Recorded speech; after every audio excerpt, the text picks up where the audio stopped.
All right, so without further ado, I love the opportunity to introduce JJ. I've known JJ forever. Not only is JJ a dear friend, but has been a huge supporter of our chapter for many years. Published author, mindfulness devotee, world record powerlifter. Can we throw a round of applause in for world record powerlifter? That's pretty amazing. And a 20-year tech veteran, Jennifer Minella, I know her as JJ, brings her unique twist on neurohacking our brains for better health, happiness, and productivity. Creator of Mindfulness-Based Leadership Workshop for CISOs, JJ has been helping organizations solve technical problems and align teams. Give her a round of applause, because JJ is loved very much by this organization. Give her a round of applause.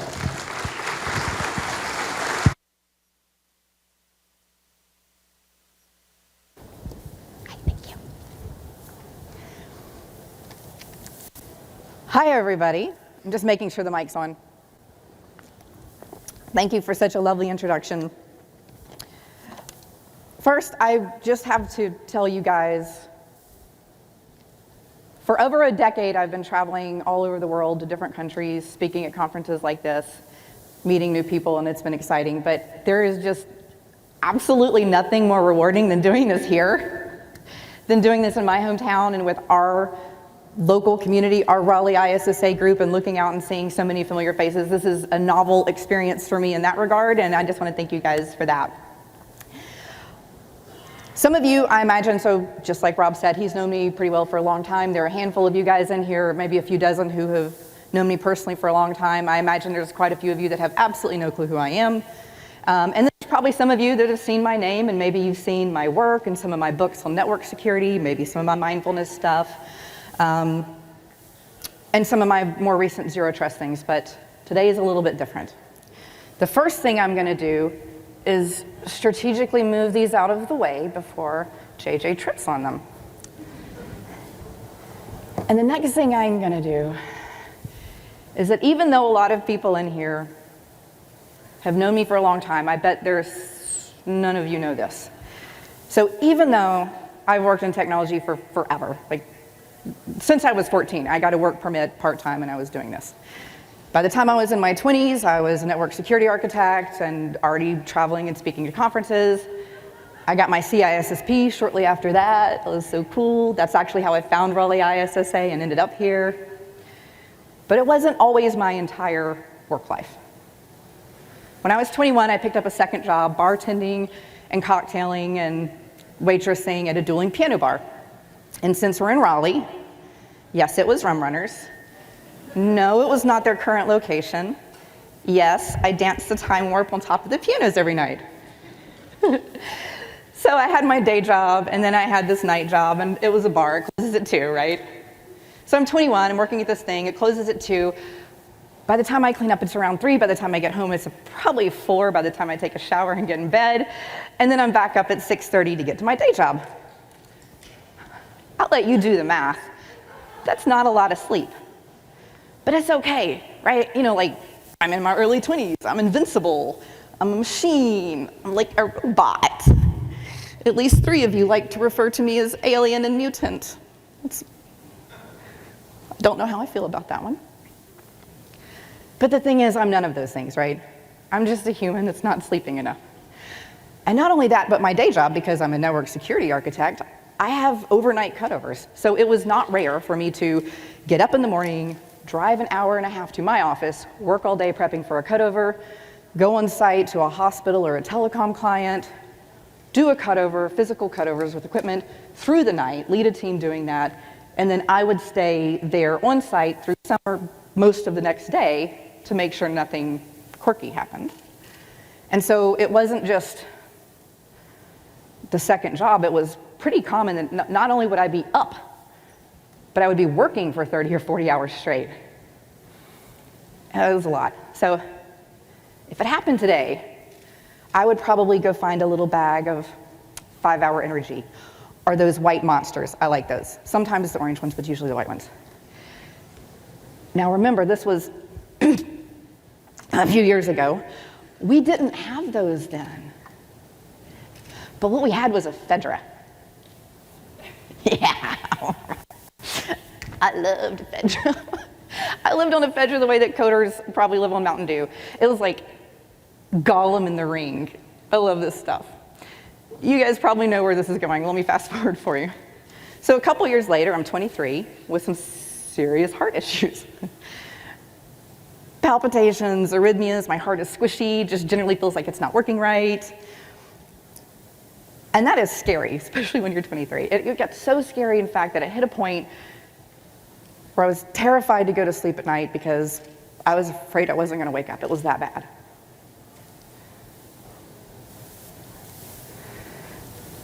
And I lived alone, so who knows when they were going to find my dead body in there. So we do the normal stuff, right? Doctors, cardiologists, tests, prescription medicine, different doses of the same prescription medicine, but they all have side effects. And they were taking a toll on me. And 80% of the time, even at work, I was too weak to sit at my desk and function.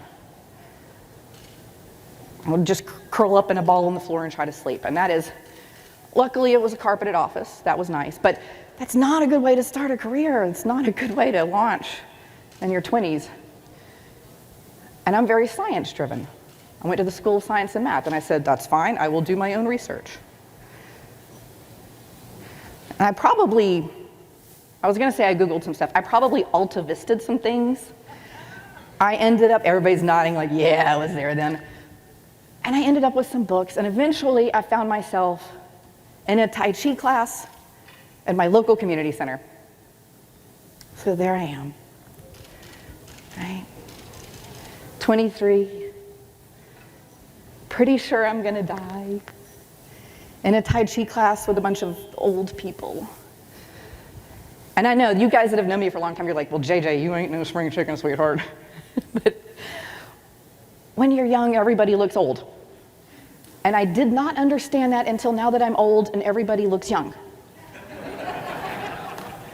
And I walk through the halls here now and I see people and I don't know if you're 12 or you're 22. Like, do I need to buy you ice cream or a Jaeger shot today? But anyway, so here I am. I'm flowing, I'm moving chi, I'm a crane. No, it wasn't crane, it was a bird or a rooster. Anyway, I'm doing this stuff and I feel so stupid. But I'm also a broke 20-something-year-old that just spent her last little tiny bit of money prepaying for 6 weeks in classes. So I keep going. And thank goodness I did, because in just 6 weeks, I feel incredible. I have my energy back, I have my motivation, I don't feel bad, my heart's not squishing anymore, I'm off the medicines, and most importantly, I'm not afraid of going to sleep and not waking up. That was definitely not cool. This was a pivotal moment for me. I felt in control. It changed how I saw the world as an early 20-something-year-old. So it sent me down a lifelong journey to explore this sort of mind-body connection. How did this work? What's going on? I got into mindfulness. I got into studying neuroscience. I incorporated a lot of these principles into my mindfulness-based leadership workshop. And then for 15 years, I've used this for my own personal health and productivity.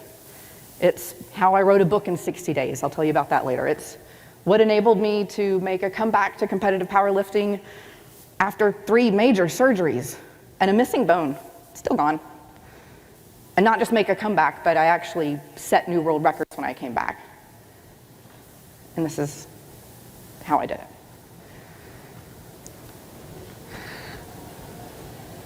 Now, I'm imagining that, when you have a life-altering experience like that, you don't need a lot of data points to convince you of something like a mind-body connection. You lived it. But if you haven't had that experience and you're like me and you're very science and data-driven, you're probably sitting here thinking, show me the data. And there is so much data. The first time I gave a neurohacking talk at a security conference was more than 10 years ago with my friend Mike Rothman at RSA. And I was scared to death. There is so much data, I just threw all of the data at the audience. All the data, study, stats. I am not gonna do that to you today. If you were in that talk 10 years ago, I apologize for my behavior at that time. I'm just going to tell you about two. And actually, I'm going to tell you about one now, and then maybe one in a minute. And the first one has to do with the placebo effect, but with exercise. So there's this massive study where they demonstrated that a person's perceived health was a better indicator of mortality than their actual health. Now, and that's not the study I want to tell you about, but I got to tell you that part first. That's pretty interesting. Some researchers at Harvard saw that and they thought, So they start their own study. Mindset matters, exercise and the placebo effect. And that study, what they did was they wanted to evaluate this, what they described as a psychological to physiological effect, or what we would call, or I would call, the mind-body connection. And so here's what they did. They studied housekeepers in hotels. They had two groups. There was what we would call an informed group and an uninformed group, as in not informed. So the informed group were told, your job, what you do as a housekeeper, constitutes exercise. When you go in and every day you're vacuuming and you're changing sheets and you're doing all the stuff that you normally do, that meets and exceeds the CDC recommendations for optimal health and exercise. You are working out while you work at your day job. They reinforce that with, brochures and presentations and signage around the workplace. The uninformed group, of course, was told nothing, just you're being studied. So they take all the measurements, they go away, the researchers come back 4 weeks later, just 4 weeks later, with nothing else having changed. No changes in habits, no changes in diet, nutrition, no changes in exercise, no changes in their work duties, no other changes. The informed group, who had just simply been told what they were doing was good for them in exercise, lost weight, lowered their systolic blood pressure by 10 points, had lower body fat, and because of that, lower BMI. And then their measurements of what it means to be healthy. 4 weeks, no physical changes, just a mindset change. That is unbelievable. I mean, as a fitness enthusiast myself and a competitive power player, that is amazing. And they don't know how. They don't explain how in this paper, right? What they did is they said there's a mind-body connection, there's something here, we need to explore it. And in fact, they called out mindfulness as a specific modality for improving physical health. And it goes both ways. So in the study, the mind influenced the body, but the body also influences the mind. For example, when we smile, like this. Everybody give me a big fake smile, just fake it, yeah. When we do that, even if it's fake, your brain releases dopamine and other feel-good hormones. It's just what it does. And I know at this point you're all sitting there going, okay, you promised me productivity tips, I've had lunch, I'm sleepy, what's going on here, JJ, why are you telling me? Here's why I'm telling you. I know there's a mind-body connection. I want to convince you that there's a mind-body connection because once I do, we can hack that system. We can be happier, we can be healthier, and we can be more productive. And there's 3 tips I want to share with you today. And I know some of you are kind of, especially the ones that have known me for a while, you're thinking, oh JJ, you do some weird little JJ things. You have some weird little JJ quirks, and those don't translate to other people. And that's true, you're not wrong. But that's a small piece of what I do. Most of what I do is based on these basic principles, things that everybody can apply, things that you can apply starting today, starting right now when you walk out this door.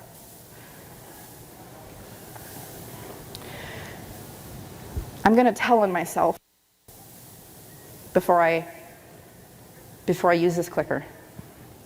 This is not my clicker, because this is a giant room. My clicker doesn't work this far. So I'm just telling you this because my clicker is smaller and much longer. It is very easy for me to hold, and I flail my hands around a lot. So, sir, Deborah, friends, in the front row, I do apologize. If this goes flying out, could you please just bring it back to me? I did not do that on purpose.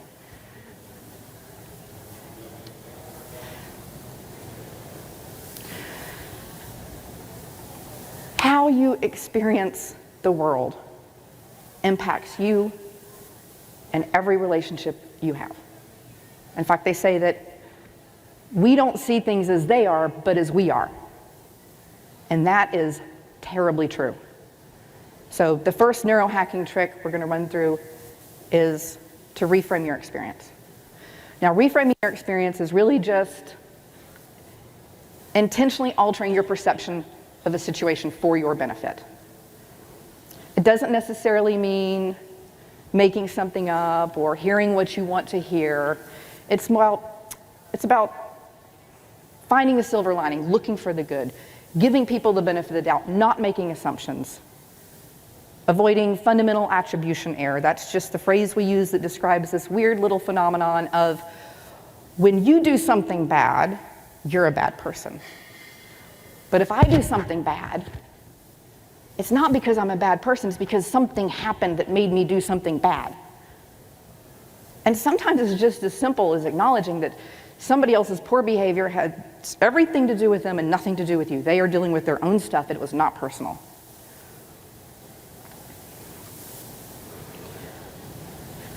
You're driving down the street. Sorry, you're driving forward down the street. I'm so afraid of falling off of the stage. You're driving down the street and some jerk pulls out in front of you. You can get angry or you can reframe. If you get angry, what happens? Data shows us increased accidents, slower response time, poor decision making. All things that are tied to a negative mindset, anger being the worst. We are least functional mentally when we are angry. The more primitive parts of our brain take over and we are not thinking. And the psychology of anger is so weird to me because it's almost like our anger is required to substantiate somebody else's wrongdoing. Like, the universe needs to know that jerk pulled out in front of me, and the universe doesn't know that unless I'm there to be angry about it. Right? I mean, our brains are weird. And we're just handicapping ourselves, and we're mumbling under our breath, complaining to a coworker, yelling at the guy that just pulled out in front of us. We are not hurting anybody else. We're just hurting ourselves by putting ourselves in a negative mindset. We are impacting ourselves. So then what happens if we reframe? Maybe it's in your neighborhood and this person's your neighbor and you're kind of going, okay, fine, let me just help this sucker out. Maybe there is a dying person in the back of his car and he's trying to get to the hospital and you just help save a life. Or maybe you take it one step further. You're a responsible driver.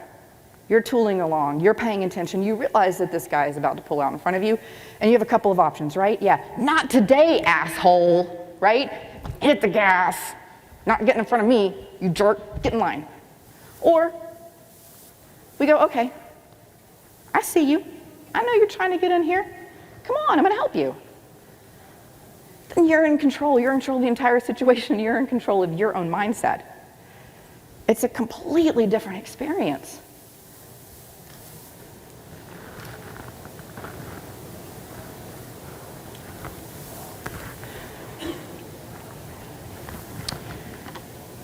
And I do know that what I'm asking you to do is hard. Reframing is a very intentional action. It is rebuilding a habit. And there's this quote. It's attributed in various forms to different people, including Gandhi and Ralph Waldo Emerson and probably 5 others. And there's several versions, but one starts like this. It says, our beliefs become our thoughts become our words become our actions, and our actions become our habits. And it's this reason that changing habits is so hard, because we can't just walk in and change habits. We have to change all of the stuff that happened before the habits, the beliefs, the thoughts, the words, the actions.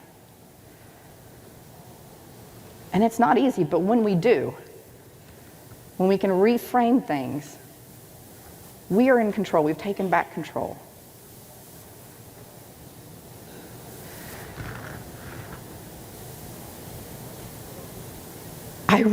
Sorry, I just realized I was about to say this out loud, so I'm going to say it out loud. I was watching Dr. Phil last week, so let me qualify that. I've said it out loud. I was accidentally watching Dr. Phil last week. I promise. I went down to get coffee. Usually the Kelly Clarkson show was on, but it was Dr. Phil. I don't know if I was early or late. But he was interviewing this kid, this young man, Jackson. And Jackson had a neurological disorder that came with a lot of physical impairments and issues. He was very young, but this kid is just infectiously happy. And they kept asking him, Jackson, how do you stay so positive through all of this? And he kept giving the same answer. And they kept asking the same question. And I think they were confused because he kept giving the same answer, and he was confused because he's like, I'm answering your question and you keep asking me. How do you stay so positive? And every time he said the same 6 words. I just like to be happy.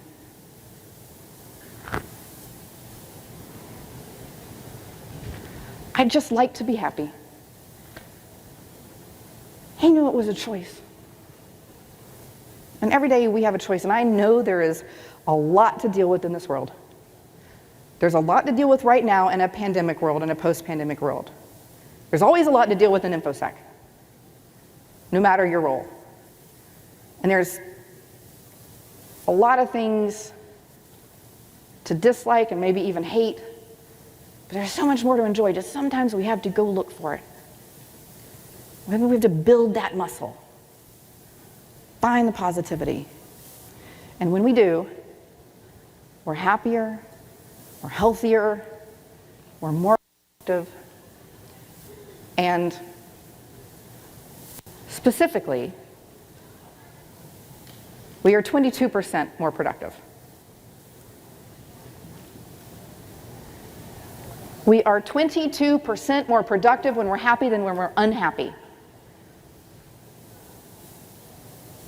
That's an amazing number.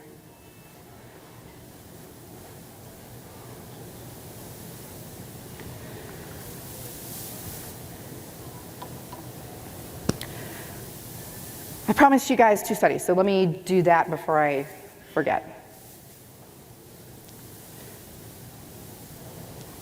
I read a lot of studies because I take a lot of classes around this. I read a lot of books. I do a lot of stuff. But this one I heard about on the Huberman podcast. Does anybody else listen to the Huberman podcast? Nobody? Okay, well, I see like a few, and the lights are really bright, so I can't really see past the 5th row. Okay, yes. All right. Anyway, so he recapped this study of researchers studying mice and the effect of forced versus voluntary running. Running on a little mouse treadmill thingy. And what they found was interesting. Here's what they said. If the mouse wanted to run, and therefore it was a positive experience, that mouse got the same health benefits that we get when we exercise.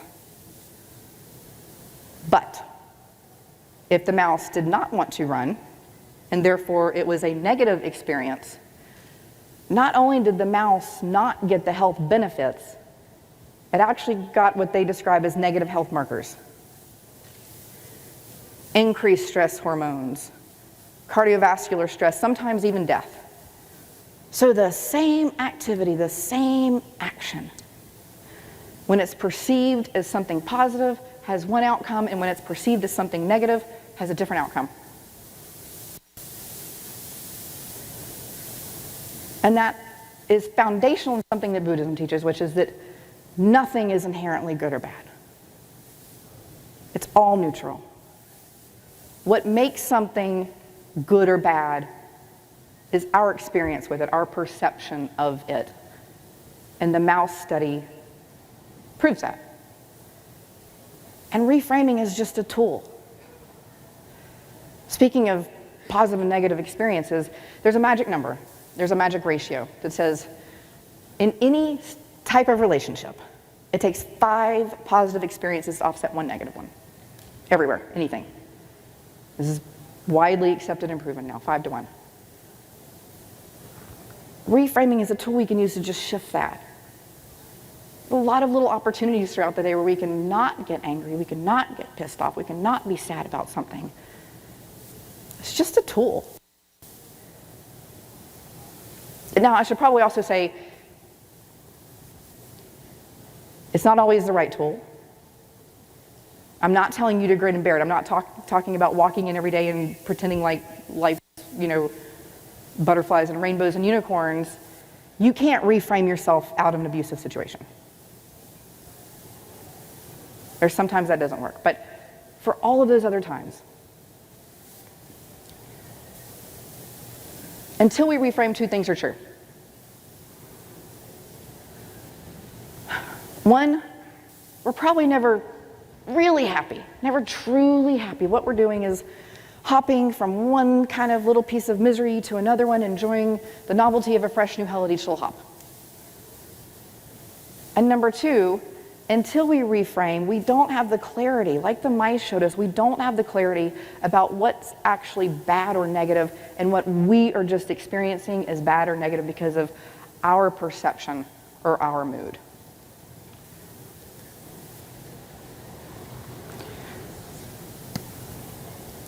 I consider radical productivity to be one of my superpowers. And I can't wait to share those tips with you guys. But first, we got to do one other thing. We have to figure out what you should be spending your time and energy on, what you care to you, what you're going to say yes to, and then, by extension, what you're going to say no to.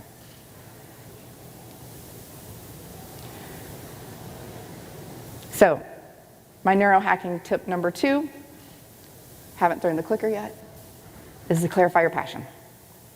Now, I know you guys are sitting in there just after lunch and you're going, oh God, passion. Passion. It's such a dramatic word. It's such a big word. What is the scale of passion? What do you mean, JJ, passion? It can be anything. It can be big, it can be small, personal, professional, doesn't matter. Maybe you want to take a SANS course, learn Python, woodworking, cooking class, write a blog post, write a book. I wrote a book, that was my passion project last year. If you're not already waking up every morning excited about something, let's fix that. We can fix that. And look, I'm not here to try to help you find your life calling. It's not what this is about. But having and working towards goals is so rewarding. No matter how small, it gives us a feeling of a fulfilled life.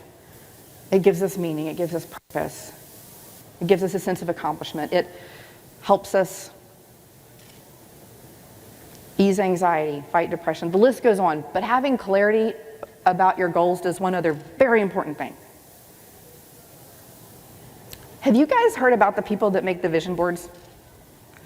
Do you know what I'm talking about? I know not everybody grew up here in the States. I don't know if this is a very US thing, but like you print stuff or you cut things out of magazines and you literally stick them on a board, and that is the vision of your future life, whatever that means, your accomplishments. We did these in school, and I was like, all right, that's cool. I like craft projects. But as an adult, I'm like, I don't know how you feel about them. I'm like, that is dumb. That is stupid. Well, let me tell you why I'm wrong. Let me tell you why. And in fact, it's very grounded in science. We have a thing called the reticular activating system, the RAS. It sits at the top of our spinal cord, it sticks up into our brain, it's about the width of a pencil and it's a couple of inches long, and it does a lot of things. But for the purpose of today, the RAS is what filters all of your sensory experiences into your conscious thought. Every second, you have millions of different little bits of sensory data, sight, smells, taste, sounds, movement, and the RAS filters that down to a tiny little fraction. Maybe 150 pieces of data that you are actually consciously processing. It's why when you start to think about something consciously, you start to notice more of those things in the world. It's why I've always around Raleigh noticed white Teslas. We have a lot of white Teslas, right? Until my friend got a blue Tesla. Now, I see all of the blue Teslas because that's in my subconscious. My brain is wired to look for that. That could be my friend. I might want to say hi. That's the RAS. talked to Ryan last week when he was getting ready for his talk today, and he said, JJ, now that I'm working on this content, now that I'm thinking about this topic, I started noticing all these new things. There's this new book I found, there's this new article that popped up. That's the RAS. You like that, don't you? Patrick loves it when I make silly little... Anyway, we can hack the RAS. We can plant seeds very intentionally in there, and we can train the RAS to look for things. Even in our subconscious, it's not an active thing we have to do once we've planted that seed. And it doesn't matter how we clarify our goals. A written exercise like journaling, a mental exercise, a vision board. We're just hacking the RAS. And it works. So here's what we're going to do. Super quick, easy exercise.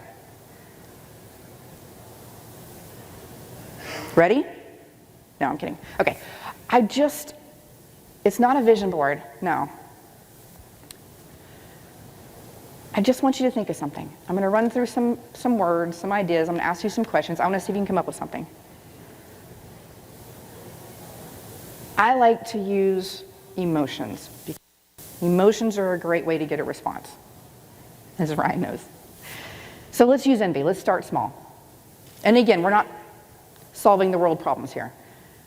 Is there something you're a little bit envious of that you've seen done, or you're a little bit disappointed in yourself for not having done it? It could be as simple as you wanted to write a blog post on a topic. Everybody's writing about this and you haven't done it yet. Maybe at home you want to run for your HOA board. No. Everybody up here is shaking their head no. Okay, terrible example. Maybe we go back to work. There's a promotion or an award, and another coworker got it because you could have, but you didn't have the time to put into it this year and really focus on that. Do you see other people picking up skills and hobbies that you wish you had the time for? You're over here in the daily grind, and Sean's over there on hiking trips 3 weeks out of the month. What about regret? Regret's a great emotion to use. Is there something that was a missed opportunity for you? Something you wanted to do, that train came, it left the station, and you are not on it. Submitting a talk for a conference like this. Maybe you wanted to do that, and you just never made the time to do it. Maybe there was a job opening, and you just never clicked that button to upload your resume on it.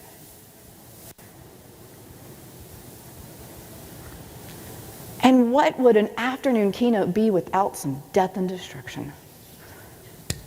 Yeah. We're all going to die. That is how this works. Muhammad Ali said to live every day as if it were your last, because one day you're going to be right. That might be a little dramatic. But let's pretend for a second you're all dead. You're dead. I actually don't like that. We're going to roll that back.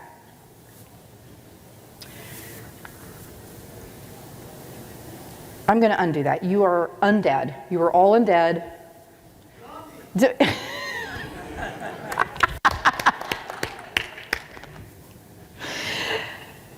Shit, you're right. Okay. You are not yet dead, which makes you not a zombie, but also going to die.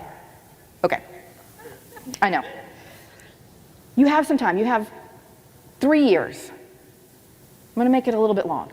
You have 3 years. You're going to do all the normal friends and family stuff. You're probably going to try some delicious food. What else do you do with your time? What do you care about? What are you passionate about?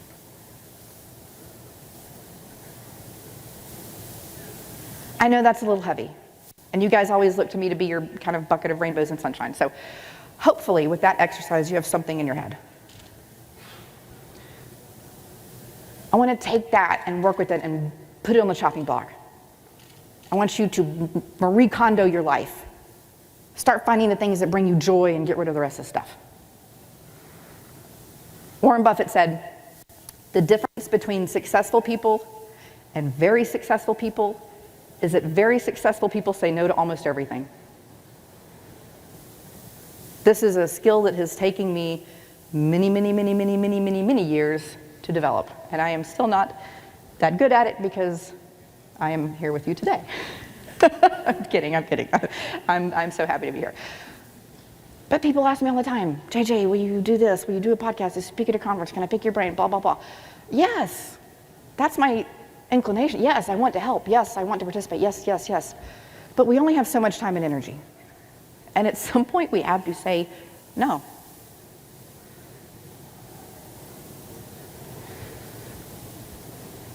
So at this point, we've talked about reframing your experience to shift your perception. We spent a little bit of time talking about how to clarify your passion. You know what you're going to focus on. Hopefully you each have one thing. You have one thing in your head that you're going to say yes to, at least one thing. Maybe you came up with more. And by extension of that, a lot of things you're going to say no to. One thing your RAS is going to start to end filter for you starting right now if you're actually thinking about that thing. One thing you'll get excited about every time you wake up. One thing I hope you will accomplish and tell me about. I have a hashtag for you on Twitter.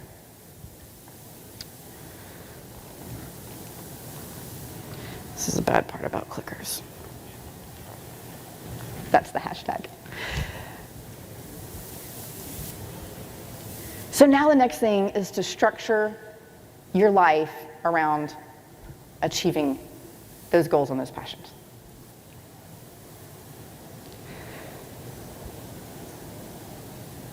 I told you guys that I wrote a book. That was my passion project at the end of last year, and in 60 days, I'm having a blonde day, and I was going to bring the book to show you so you could see how big it was, but I don't have it with me because I ran out of the house.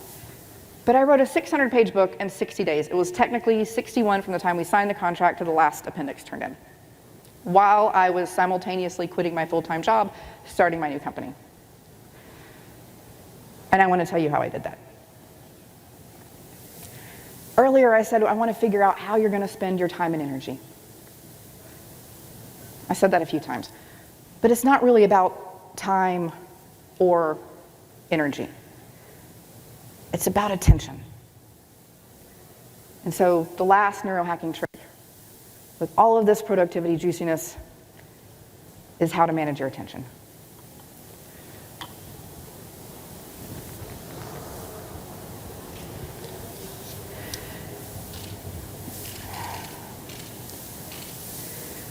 Your attention has components of time and energy, but it transcends both of those. Your attention and the mental energy attached to it is finite and nonlinear with time. What does that mean? Nonlinear with time. You can very easily spend or waste 30 minutes of time while simultaneously consuming 4 hours worth of your mental energy and attention. Finite. It is a finite resource. We're talking about biological functions and neurotransmitters in your brain. People talk about dopamine hits all the time, right? You've heard that, dopamine hit, exciting, notification, blah, blah, blah. But they're not really these spikes that we think about in the way that we think about them. It's more like a fixed volume, like a water jug, like at the office, one of the water coolers, obviously not the one attached to the water line, but one that just has the water thing sitting on top of it. And every time we take a hit, every time we use our attention energy somewhere, we're just draining the jug faster. And then we have to wait for it to fill up. Set that down before I spill it. It's actually more like when you make margaritas. Or maybe it's more like when I make margaritas. I get my pitcher. I go over to the ice maker. I fill it up with ice. I go and I make the margaritas. I need some more, so I go back over to the ice maker and I start to fill it up with ice, but there's only this much ice because the ice maker has to make ice again. And now I have to sit here and wait for the ice maker to make ice, and the next thing you know, I'm drinking tequila shots. It is exactly like that. Exactly like that, except for no tequila shots. You just have to wait for the ice maker to fill back up. Time management is easy. Anybody can do time management. Attention management is hard. It is a Herculean effort. But when we manage our attention, when we can control that resource that we have, that's when we create. That's when we create our own thoughts, our own ideas, and then we start to pursue our passions based on that. Let me ask you guys this. Could you ever go somewhere, get in a taxi that already had a passenger in it that you don't know, and just go, I'm going to go with you, and we'll just see where I end up? Would you do that? Yeah, Patrick's up here like, yeah, that sounds like a party, I'm in. But no, we don't do that. We don't put our bodies in a random car with a random person and go to some random place and just see where we end up. We don't do that. We don't even do that with Uber. We know where we're going. We order the driver. So why? Why do we keep doing that with our minds? Every day. Every day you are in the passenger seat and somebody else is driving your attention.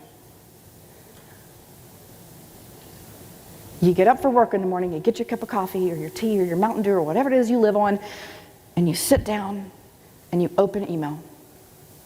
Passenger seat. You doom scroll through social media or Facebook or InstaFace or Reddit, GitHub, I don't know, whatever you kids are into. Passenger seat. Mindless TV, passenger seat. Video games till 2 in the morning, passenger seat. You're not being intentional with your attention. You are absolutely, certainly not pursuing your goals and your passions, and that is what's sucking the life out of you.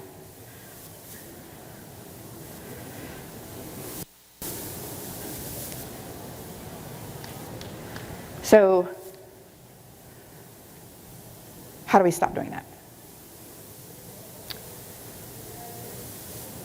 IBM said about 10 years ago, they predicted that now knowledge would double every 12 hours. Every 12 hours, that is crazy fast. But guess what? They updated it to every second.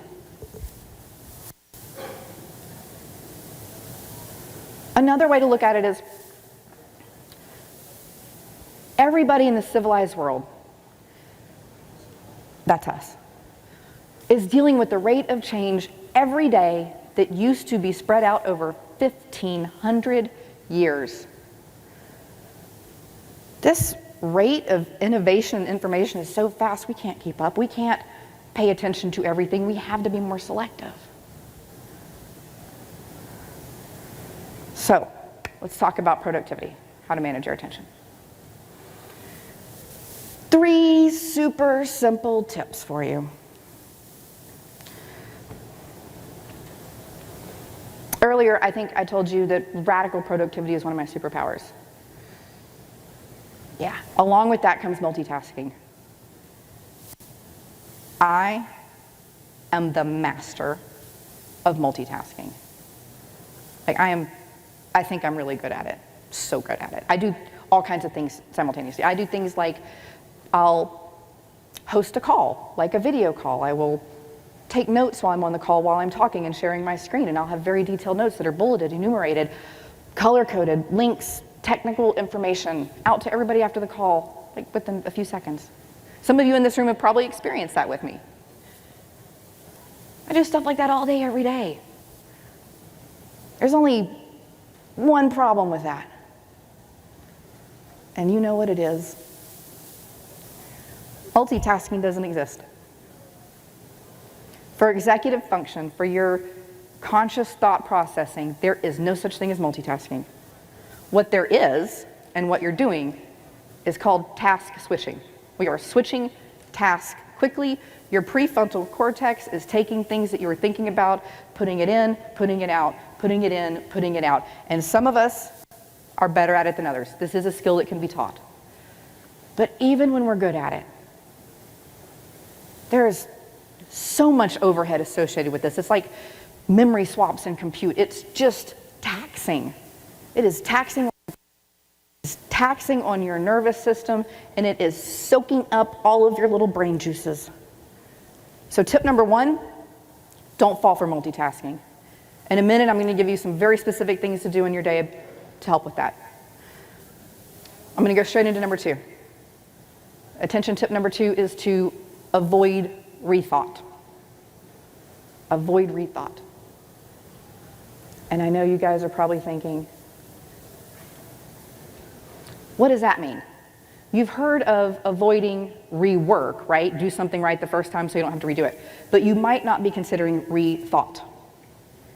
So let me give you some examples about how we rethink things throughout the day. The first one I imagine we're all guilty of, I certainly am, and that's skimming emails. So what happens? I see a lot of heads nodding. Here's how it happens in my world. I think it probably does the same thing for you. You come back after lunch. There's 8 new emails. Or if you're me, there's 46 new emails, but 8 is easier to add, so we're going to use that. You have stuff to do, there's a meeting coming up, what do? You skim the emails. Is there something that's urgent? Is there something I was waiting on? Skim, skim, skim, skim. No? Okay, fine. Move on about life. Go to the meeting, you come back. What's happened? 3 new emails. Only 3. So what do?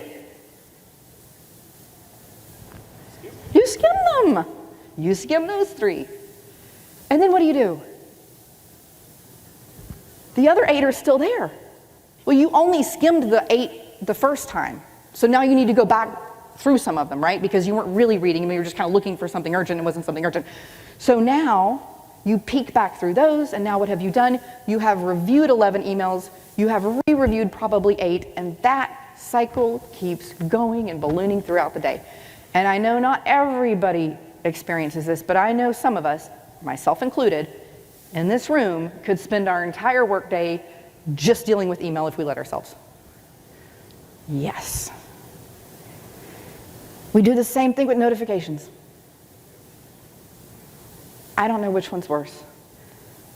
You have notifications. Maybe it's on your laptop, maybe it's on your tablet, maybe it's on your phone. This is a phone.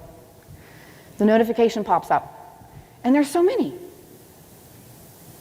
Text messages, Teams, Slack, Signal, email, LinkedIn, OnlyFans, whatever. I was just saying if you guys are awake after lunch. But they pop up, and what do? You look at it, you go, I don't need that right now, and you swipe the notification away. I can't stand, like, when I had a desk phone and it had the little voicemail thing that blinked, I actually covered it with tape because I can't stand things like notifications popping up. So we swipe them away. But we didn't actually swipe the message away. It's still sitting there somewhere in your app or your email.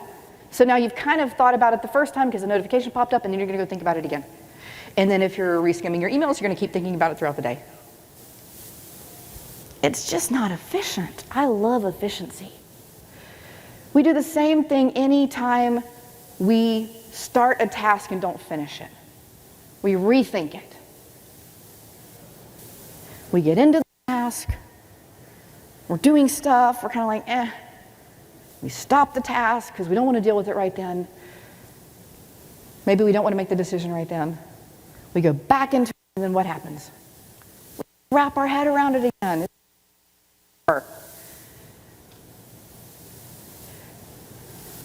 It's almost the same thing anytime we let any task or to-do drag out indefinitely. Has anybody heard of Parkinson's law? Gonna take the dead silence as a no. Okay. I didn't know this had a name until recently. Now I'm glad it has a name because I use this all the time. Parkinson's law, and it was nothing to do with the medical stuff. It was Cyril Northcote Parkinson. He said, work expands so as to fill the amount of time allowed for action.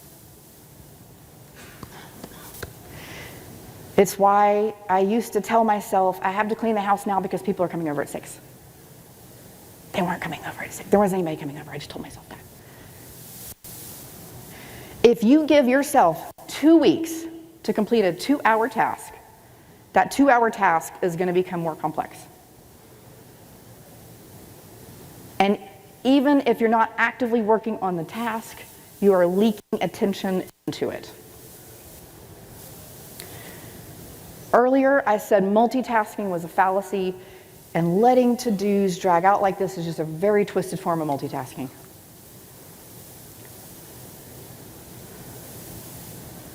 Fact. It's like this balloon. It's not like this balloon. This is what happens when you get a grab bag at the dollar store. It's like this balloon. 2-hour task. I'm going to give you a visual because I want this to stick with you. This is your 2-hour task. I really should have gotten those little things that stick on the balloon so I don't have to tie it. Patrick, will you hold the 2-hour task? So what happens when it spreads out?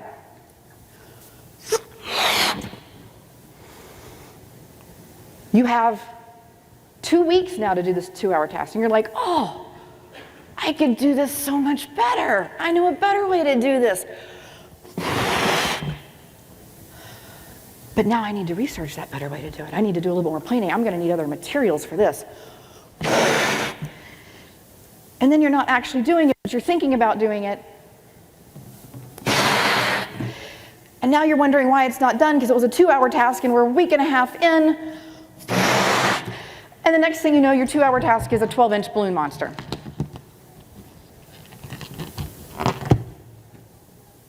That's why we avoid rethinking. Let's talk about your to-do list. Full disclosure, to-dos are like the one thing that give me exceptional anxiety. Even if something's far off in the future, I cannot stand the thought of something being undone. It is just hanging over my head. In fact, I know why. I do a lot of introspection here on this. The only thing worse than me thinking about like having to do something I don't want to do right now is the thought of me having to do something I don't want to do later. Because something might happen, or I might want to go on a trip, or I just might want to do it even less than I want to do it now, and then it's more painful. So I keep my to-do list very clean, very crisp. I'm going to go out on a limb here and say at least 2 of you work in risk management. Okay, good, you can help me. So you have a risk. And you get to do something with the risk, right? You get options. You can accept the risk. What else can you do with that risk? Transfer it. Mitigate it. Okay, yes, yes, yes. Do the same thing with your to-do list. Go through it. Pick an action. Do, drop, delegate, defer. Do it means do it now or soon. Drop it, take it off, delete it, and don't ever think about it again. Delegate, well, let it be somebody else's problem. Defer it, you're going to do it later. But remember the balloon monster. You are going to pay interest on that. All right, I promised you some specifics for applying these 3 things, and I'm going to do that in the form of a recap. So, quick recap here. Attention tip number 1 was, who is paying attention? Don't fall for multitasking. Multitasking is not real. You are task switching, even if you are doing it. It is taxing. It's like having 20 tabs open in your brain. I have been on calls with some of you where you're sharing your screen and you've got like 50 of them open at once. Don't do that. Because even if you are multitasking, at some point you're dropping packets. And it is so exhausting to do your whole day like that. So for as much as you can, try to structure your work time without distractions. I'm a huge fan of closing apps, turning off notifications, putting do not disturb on, telling my coworkers, I say Periscope down, I'm going Periscope down. If there's an emergency, call me. And for the love of God, this is a page out of the book from my workshop. Don't have important conversations with people while you're multitasking. Don't have conversations with important people. Don't try to have conversations with another human while you're multitasking. Don't talk to your coworker, don't talk to your boss, don't talk to your significant other or your child while you're answering emails and you don't give them your full attention. They deserve your full attention. And you are dropping packets.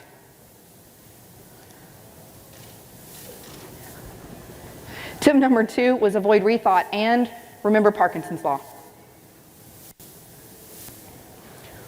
Work out a process for yourself so that you're not constantly rethinking messages and notifications and alerts. This is very personal. I've worked with several people one-on-one and in small groups. There is not a one-size-fits-all here. What works for me does not work for a lot of other people, so I'm not going to tell you how to do this, just that it should be done. Remember Parkinson's law. Do not let the 2-hour task suck your attention and your mental energy for 2 weeks. It's just draining. And then the third thing was to renovate your to-do list. So remember the do, drop, delegate, defer. Remember if you defer, you're feeding the balloon animal. And the other thing is, with your to-do list, there seems to be a lot of guilt and shame we get associated with undone tasks. And I feel this myself. If there's something, and it's usually something stupid and small, and I'm like, it's stupid and small, not today, I'll do it later, I'll do it later, I'll do it later. And the next thing I've doed it later myself and it's several months down the road. But we hit a point where those pile up and we're just kind of feeling like we're not accomplishing anything, like, oh my God, I can't even get this like 5-minute thing done. How much do I suck? Don't do that to yourself. Clean your list up, start fresh. If you want to, have a someday list. Have a, I'll get to this someday, but not today, in a separate place so that you don't keep just resorting and refidgeting your list around. Okay. We're going to do a quick recap.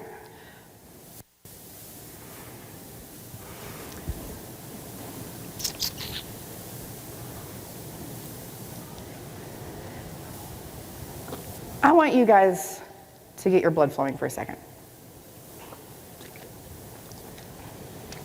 In a second, I'm going to ask you to stand up, but not yet. Here's my promise to you.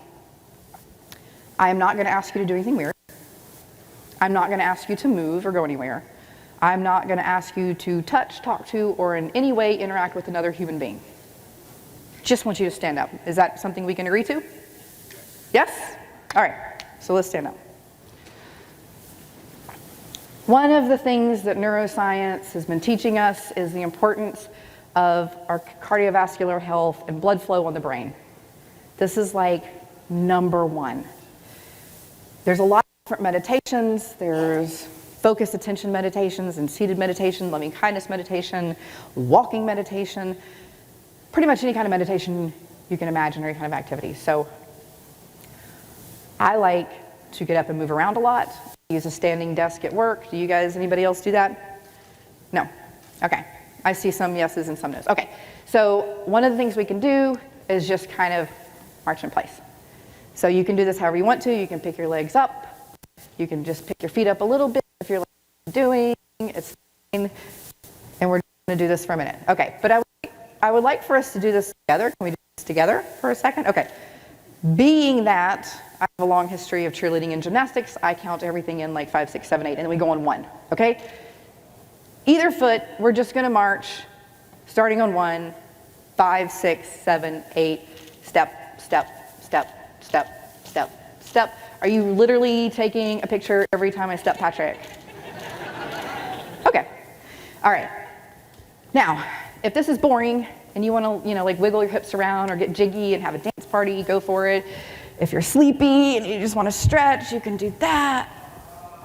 And that's cool. They're getting with it back there. I see the arms up. Yeah. Somebody's fist pumping in the back. Yeah, I see you. Okay. So, what we talked about today, you can keep moving if you want to, or you can stop. I'm going to stop because I don't think I can't multitask and do that while I'm talking. I'll fall off the stage again. We talked about reframing your experience. To just shift your perception towards a positive ratio with life, the world, with the things in the world. And why? Because the happiness, the health, the productivity, that 22% productivity, We talked about clarifying your passion and why that's important to start to understand your goals so that you can structure your day achieving some things.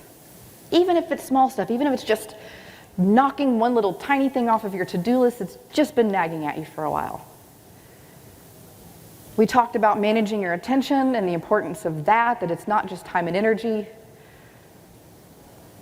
I hear people say all the time, I hear this phrase, oh, no, I didn't do that, I didn't have time.